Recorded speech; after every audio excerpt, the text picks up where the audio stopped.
চট্টগ্রামের আনোয়ারায় বহুল প্রতীক্ষিত China economic and industrial zone এর আনুষ্ঠানিক যাত্রা শুরু হয়েছে। এই প্রকল্পকে ঘিরে নতুন সম্ভাবনার পাশাপাশি মানুষের প্রত্যাশা ও এখন অনেক বেশি। তবে এই প্রতিবেদনে আমরা শুধু উদ্বোধনী অনুষ্ঠানের আনুষ্ঠানিকতা নয়, তুলে ধরছি প্রবাসী নিউজ টিভির একান্ত সাক্ষাৎকারে চট্টগ্রামের স্থানীয় জনপ্রতিনিধিদের নিজস্ব মতামত। এই শিল্পাঞ্চল চট্টগ্রাম ও বাংলাদেশের অর্থনীতিতে কতটা ইতিবাচক পরিবর্তন আনতে পারে, কর্মসংস্থান, বিনিয়োগ এবং স্থানীয় উন্নয়ন নিয়ে তারা কি ভাবছেন, সে কথাই শুনবো তাদের মুখে। অবশ্যই আনোয়ারা এবং চট্টগ্রামের লোকেরই অগ্রাধিকার থাকবে এখানে কর্মসংস্থানের ক্ষেত্রে, এটা খুবই স্বাভাবিক। এই ধরনের ইকোনমিক জোনের মাধ্যমেই আমাদের ডেভেলপমেন্টকে আমরা এগিয়ে নিয়ে যেতে পারবো। যেহেতু আনোয়ারাতে এই ইকোনমিক জোনটা ব্যবস্থা করা হয়েছে, আমরা চাচ্ছি যে আনোয়ারা থেকে শুরু হবে, যে এখানের লোকজনদেরকে যেন প্রায়োরিটি দেওয়া হয়। তার সাথে সাথে যদি এক্সপ্যানশনের দিকে আমরা চিন্তা করি, তাহলে চট্টগ্রামের মানুষদেরকে যেন আমরা প্রায়োরিটি দিতে পারি। বর্তমানে যেটা শোনা যাচ্ছে যে আমাদের টার্গেট হচ্ছে 1 লক্ষ মানুষকে এখানে চাকরি দেওয়ার। সেই জিনিসটা হয়তো বাস্তবায়ন করতে একটু সময় লাগবে, কিন্তু আমরা জানি যে এটা পসিবল। বর্তমান সরকারের সাফল্য আমি বলবো, এটা দায়িত্ব বলবো আমি, মাননীয় প্রধানমন্ত্রী যে উনি যে অর্থনীতিকে $1 ট্রিলিয়ন ঘোষণা দিয়েছেন, সেটা আমি মনে এটার মাধ্যমে শুরু হবে। আমাদের বিশেষ করে এই যে চাইনিজ ইপিজেড হচ্ছে, যেমন এই অতীতে আমাদের এখানে কোরিয়ান ইপিজেড ছিল, আরও যদি জাপানিজ ইপিজেড হয়, অন্যান্য দেশের ইপিজেড হলে যত বেশি আমাদের ইন্ডাস্ট্রিয়ালাইজেশন হবে, তত আমাদের কর্মসংস্থান হবে, তত বেশি আমাদের অর্থনৈতিক কর্মকাণ্ড বাড়বে এবং আমাদের জিডিপিতে এটা একটা বিরাট অবদান লাগবে।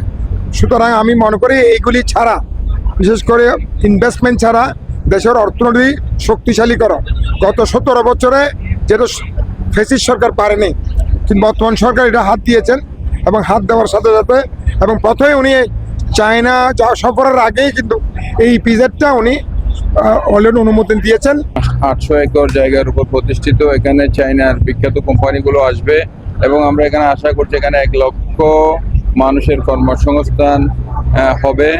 এটা আমরা মনে করি যে চট্টগ্রাম না, শুধু দক্ষিণ চট্টগ্রাম না, চট্টগ্রাম তথা গোটা বাংলাদেশের অর্থনীতির ক্ষেত্রে এটা একটা নতুন নবদিগন্তের সূচনা করবে। কারণ আমরা যে 18 কোটি মানুষের 36 কোটি হাতকে আমরা যদি দক্ষ জনশক্তিতে রূপান্তরিত করে আমরা যদি এইসব উৎপাদনে ব্যবহার করতে পারি, তাহলে আমরা আমাদের যে আজকে গার্মেন্টস শিল্প, আজকে আমাদের যে রেমিটেন্স যোদ্ধারা যে অবদান রাখছে আমাদের অর্থনীতির ক্ষেত্রে, এই সমস্ত ইকোনমিক জোনগুলো ওইভাবে অবদান রাখবে বলে আমরা বিশ্বাস করি।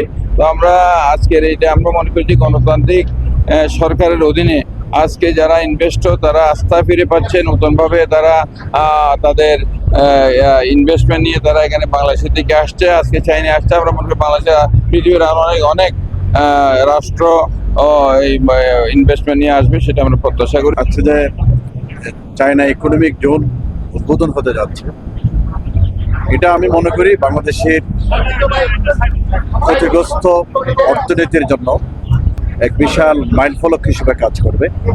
এক্ষেত্রে আমাদের দারিদ্র্য বিমোচনে দেশের অগ্রগতি অর্জিত হবে, বেকারদের কর্মসংস্থান হবে, সর্বোপরি আন্তর্জাতিকভাবে আমাদের চায়নার সাথে বাংলাদেশের বন্ধুত্ব সম্পর্ক আরও বেশি গভীরতম হবে। দুদেশের ভ্রাতৃপ্রতিম সেই সম্পর্ক আরো মজবুত হবে, দুদেশের অর্থনৈতিক উন্নয়নে সহায়ক ভূমিকা পালন করবে। স্থানীয় জনপ্রতিনিধিদের বক্তব্যে উঠে এসেছে একটি বিষয়, এই প্রকল্পকে তারা শুধু একটি শিল্পাঞ্চল হিসেবে নয়, বরং চট্টগ্রামের অর্থনৈতিক ভবিষ্যৎ বদলে দেওয়ার সম্ভাবনাময় উদ্যোগ হিসেবে দেখছেন। তবে একই সঙ্গে তারা স্বচ্ছ বাস্তবায়ন, স্থানীয় মানুষের কর্মসংস্থান এবং অবকাঠামোগত উন্নয়নের ওপরও গুরুত্ব আরোপ করছেন। China economic and industrial zone বাস্তবায়নের মাধ্যমে চট্টগ্রাম কতটা নতুন শিল্প বিপ্লবের পথে এগিয়ে যায়, সেটি এখন দেখার বিষয়। আনোয়ারা থেকে সাইফুল ইসলামের ভিডিও তথ্যচিত্রে নুসাইবা, প্রবাসী নিউজ টিভি। দেশ বিদেশের সকল নিত্য নতুন খবরাখবর পেতে প্রবাসী নিউজের সাথেই থাকুন।